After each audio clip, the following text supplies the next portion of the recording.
Sir grid tours and travels ಕಡೆಯಿಂದ ನೀವು Thailand package ಬಂದಿದ್ದೀರಾ. ಹೇಗಿತ್ತು ಸರ್ ನಿಮ್ಮ ಅನುಭವ ಹೇಗಿತ್ತು, ಏನು ಅನ್ನಿಸ್ತು ನಿಮ್ದು 2 ಮಾತು ಹೇಳಿ ಸರ್. ಹಾಗೆ ಸೂಪರ್ ಆಗಿದೆ. ಫಸ್ಟ್ ಆಫ್ ಆಲ್ ಥೈಲ್ಯಾಂಡಲ್ಲಿ ವೆಜಿಟೇರಿಯನ್ ಫುಡ್ ಸಿಗುತ್ತೆ, ಬಟ್ ನಮಗೆ ಎಲ್ಲೂ ಊಟ ತೊಂದರೆ ಆಗಿಲ್ಲ. ಊಟ ಎಲ್ಲ ತುಂಬ ಚೆನ್ನಾಗಿತ್ತು. ಓಕೆ.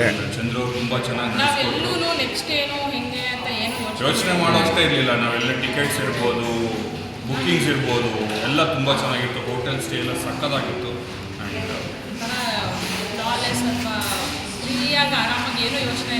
ಅಂದರೆ ಜನರಿಗೆ ಮೈಂಡಲ್ಲಿ ಬಂದ್ಬಿಟ್ಟು ಫ್ಯಾಮಿಲಿ ಬರಬಾರ್ದು ಥೈಲ್ಯಾಂಡ್ಗೆ ಆ ಥರ ಏನೋ ಕಾನ್ಸೆಪ್ಟು ಮೈಂಡಲ್ಲಿ ಇದೆ. ನಿಮ್ಗೆ ಹೇಗೆ ಅನ್ನಿಸ್ತು ಸರ್ ನಿಮ್ಮ ಅನುಭವ ಹೇಳಿದ್ರು?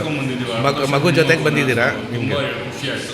ಅಗೇನ್ ಈಗ ಎಲ್ಲರಿಗೂ ಜಾಗ ಇದೆ ಥೈಲ್ಯಾಂಡಲ್ಲಿ. ಮಕ್ಕಳು ನೋಡುವಂಥ ಜಾಗಗಳು ತುಂಬ ಇದೆ. ದೊಡ್ಡವ್ರು ನೋಡೋದಕ್ಕಿಂತ ಮಕ್ಕಳು ಬಂದು ನೋಡೋವಂಥದ್ದು ನುಗ್ನೂಚ್ ವಿಲೇಜೇ ಆಗಲಿ. ಟೂರಿಸ್ಟ್ ಪ್ಲೇಸ್, ಟೂರಿಸ್ಟ್ಗೆ ಬೇಕಾಗಿರೋಂಥದ್ದು ಎಲ್ಲವೂ ಇದೆ. ಅವ್ರವ್ರಿಗೆ ಬೇಕಾಗಿರೋದು ಎಲ್ಲ ಥರನೂ ಇದೆ, ಎಲ್ಲರಿಗೂ ಇದೆ ಅಂತ ಹೇಳ್ಬೋದು. ಟೋಟಲಿ ಎಲ್ಲರಿಗೂ ಮೆಮೊರೇಬಲ್. ನನ್ನ ಲೈಫಲ್ಲಿ ಯಾವತ್ತೂ ಮರೆಯಲ್ಲ. ಓಕೆ. ಚಂದ್ರು ಅವ್ರಿಗೆ ತುಂಬ ಥ್ಯಾಂಕ್ಸ್. ಯಾವಾಗಿಂದ ಪರಿಚಯ ಸರ್ ಚಂದ್ರಶೇಖರ್? ನಾನು ಯಾವಾಗಿಂದ ಪರಿಚಯ ನಿಮಗೆ ಹೇಗೆ?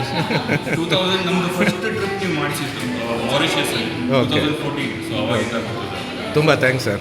ಇದು ಅಕಾಮಿಡೇಷನ್ ಆಗಲಿ, ಫುಡ್ ಆಗಲಿ, ವೆಹಿಕಲ್ ಆಗಲಿ, ಯಾವುದ್ರಲ್ಲೇ ಬೇರೆ ಏನೇನಾದರೂ ಇಂಪ್ರೂವ್ಮೆಂಟ್ ಮಾಡ್ಕೋಬೇಕಾ ಸರ್? ಏನಿಲ್ಲ, ಆರಾಮಾಗಿ. ಓಕೆ, ತುಂಬ ಥ್ಯಾಂಕ್ಸ್ ಸರ್. Thank you. ನಿಮ್ಮ ಸಿರಿ ಕೈ ಕೊಡಿ ಆಗಿದೆ. ಬನ್ನಿ ಮೇಡಮ್ ಜೊತೆಗೆ. ಯಾವ್ಯಾವ ಪ್ಲೇಸಸ್ ನೋಡಿದೆ? ಯಾವ್ಯಾವ ಪ್ಲೇಸಸ್ ಚೆನ್ನಾಗಿತ್ತು? ನಿನ್ಗೆ ಯಾವ್ದು ಇಷ್ಟ ಆಯಿತು?